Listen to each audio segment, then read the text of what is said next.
സംഖ്യാപുസ്തകം 5-ാം അധ്യായം. യഹോവ പിന്നെയും മോശയോട് അരുളി ചെയ്തത്, സകല കുഷ്ഠരോഗിയെയും സകല സ്രവക്കാരനെയും ശവത്താൽ അശുദ്ധനായ ഏവനെയും പാളയത്തിൽ നിന്ന് പുറത്താക്കുവാൻ ഇസ്രായേൽ മക്കളോട് കൽപ്പിക്കുക. ആണായാലും പെണ്ണായാലും അവരെ പാളയത്തിൽ നിന്ന് പുറത്താക്കണം. ഞാൻ അവരുടെ മധ്യേ വസിക്കിയാൽ അവർ തങ്ങളുടെ പാളയം അശുദ്ധമാക്കരുത്. ഇസ്രായേൽ മക്കൾ അങ്ങനെ ചെയ്തു, അവരെ പാളയത്തിൽ നിന്ന് പുറത്താക്കി. യഹോവ മോശയോട് കൽപ്പിച്ചതുപോലെ തന്നെ ഇസ്രായേൽ മക്കൾ ചെയ്തു. യഹോവ പിന്നെയും മോശയോട് അരുളി ചെയ്തത്, നീ ഇസ്രായേൽ മക്കളോട് പറക, ഒരു പുരുഷനോ സ്ത്രീയോ യഹോവയോട് ദ്രോഹിച്ച് മനുഷ്യരുടെ ഇടയിൽ നടപ്പുള്ള വല്ല പാവവും ചെയ്തിട്ട് കുറ്റക്കാരായാൽ ചെയ്ത പാവം അവർ ഏറ്റുപറയുകയും തങ്ങളുടെ അകൃത്യത്തിന് പ്രതിശാന്തിയായി മുതലും അതിൻ്റെ 5-1 കൂട്ടി തങ്ങൾ അകൃത്യം ചെയ്തവന് പകരം കൊടുക്കണം. എന്നാൽ അകൃത്യത്തിന് പ്രതിശാന്തി വാങ്ങുവാൻ അവന് ചാർച്ചക്കാരനില്ലെങ്കിൽ അകൃത്യത്തിനുള്ള പ്രതിശാന്തി യഹോവയ്ക്ക് കൊടുക്കുന്നത് പുരോഹിതന് ഇരിക്കണം. അതുകൂടാതെ അവന് വേണ്ടി പ്രായച്ചിത്തം കഴിപ്പാനുള്ള പ്രായച്ചിത്തത്തിൻ്റെ ആട്ടുകുറ്റനെയും അർപ്പിക്കണം. ഇസ്രായേൽ മക്കൾ പുരോഹിതൻ്റെ അടുക്കൽ കൊണ്ടുവരുന്ന സകല വിശുദ്ധ വസ്തുക്കളിലും ഉദർച്ചയായതൊക്കെയും അവന് ഇരിക്കണം. ആരെങ്കിലും ശുദ്ധീകരിച്ച് അർപ്പിക്കുന്ന വസ്തുക്കൾ അവനുള്ളവയായിരിക്കണം.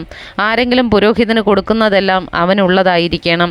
യഹോവ പിന്നെയും മോശയോട് അരുളി ചെയ്തത്, നീ ഇസ്രായേൽ മക്കളോട് പറയേണ്ടത് എന്തെന്നാൽ, വല്ല പുരുഷൻ്റെയും ഭാര്യ പിഴച്ച് അവനോട് ദ്രോഹിച്ച് ഒരുത്തൻ അവളോടുകൂടെ ശയിക്കുകയും അത് അവളുടെ ഭർത്താവിന് വെളിപ്പെടാതെ മറവായിരിക്കുകയും അവൾ അശുദ്ധയാകുകയും അവൾക്ക് വിരോധമായി സാക്ഷി ഇല്ലാതിരിക്കുകയും അവൾ ക്രിയയിൽ പിടിപെടാതിരിക്കുകയും ശങ്കാവിഷം അവനെ ബാധിച്ച് അവൻ ഭാര്യയെ സംശയിക്കുകയും അവൾ അശുദ്ധയായിരിക്കുകയും ചെയ്താൽ, അല്ലെങ്കിൽ ശങ്കാവിഷം അവനെ ബാധിച്ച് അവൻ ഭാര്യയെ സംശയിക്കുകയും അവൾ അശുദ്ധയല്ലാതിരിക്കുകയും ചെയ്താൽ, ആ പുരുഷൻ ഭാര്യയെ പുരോഹിതൻ്റെ അടുക്കൽ കൊണ്ടു ചെല്ലണം. അവൾക്ക് വേണ്ടി വഴിപാടായിട്ട് ഒരിടങ്ങഴി യവപ്പൊടിയും കൊണ്ടു ചെല്ലണം. അതിന്മേൽ എണ്ണ ഒഴിക്കരുത്, കുന്തുരുക്കവും ഇടുകയും അരുത്. അത് സംശയത്തിൻ്റെ ഭോജനയാഗമല്ലോ, അപരാധ ജ്ഞാപകമായ ഭോജനയാഗം തന്നെ. പുരോഹിതൻ അവളെ അടുക്കൽ വരുത്തി യഹോവയുടെ സന്നിധിയിൽ നിർത്തണം. പുരോഹിതൻ ഒരു മൺപാത്രത്തിൽ വിശുദ്ധ ജലം എടുക്കണം. പുരോഹിതൻ തിരുനിവാസത്തിൻ്റെ നിലത്തെ പൊടി കുറേ എടുത്ത് ആ വെള്ളത്തിലിടണം. പുരോഹിതൻ സ്ത്രീയെ യഹോവയുടെ സന്നിധിയിൽ നിർത്തി അവളുടെ തലമുടി അഴിച്ച് അപരാധ ജ്ഞാപകത്തിൻ്റെ ഭോജനയാഗം അവളുടെ കയ്യിൽ വയ്ക്കണം. പുരോഹിതൻ്റെ കയ്യിൽ ശാപകരമായി കയ്പുവെള്ളം ഉണ്ടായിരിക്കണം.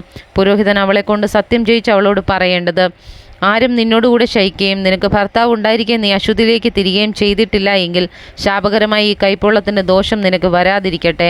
എന്നാൽ നിനക്ക് ഭർത്താവ് ഉണ്ടായിരിക്കുകയും നീ പിഴച്ച് അശുദ്ധിയാകുകയും നിന്റെ ഭർത്താവല്ലാതെ മറ്റൊരു പുരുഷൻ നിന്നോടുകൂടെ ശയിക്കുകയും ചെയ്തിട്ടുണ്ടെങ്കിൽ, അപ്പോൾ പുരോഹിതൻ സ്ത്രീയെ കൊണ്ട് ശാപസത്യം ചെയ്യിച്ച് അവളോട്, യഹോവ നിന്റെ നിതംബം ക്ഷയിപ്പിക്കുകയും മുദ്രം വീർപ്പിക്കുകയും ചെയ്ത് നിന്റെ ജനത്തിൻ്റെ ഇടയിൽ നിന്നെ ശാപവും പ്രാക്കും ആക്കി തീർക്കട്ടെ.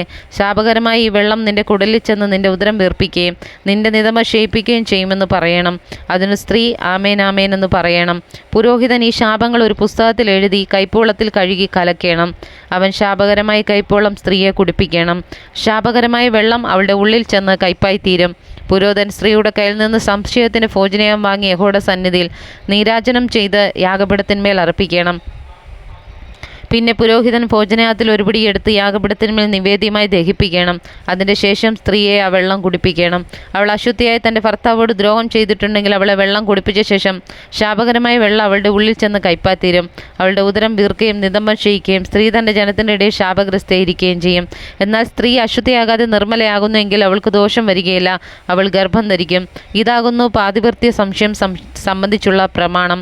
ഒരു സ്ത്രീ ഭർത്താവ് ഉണ്ടായിരിക്കെ പിഴച്ച് അശുദ്ധയാകുകയോ ശങ്കാവിഷം അവനെ ബാധിച്ച് അവൻ ഭാര്യയെ സംശയിക്കുകയോ ചെയ്തിട്ട് അവളെ കൂടെ സന്നിധിയിൽ നിർത്തുമ്പോൾ പുരോഹിതൻ ഈ പ്രമാണങ്ങളൊക്കെയും അവളിൽ നടത്തണം.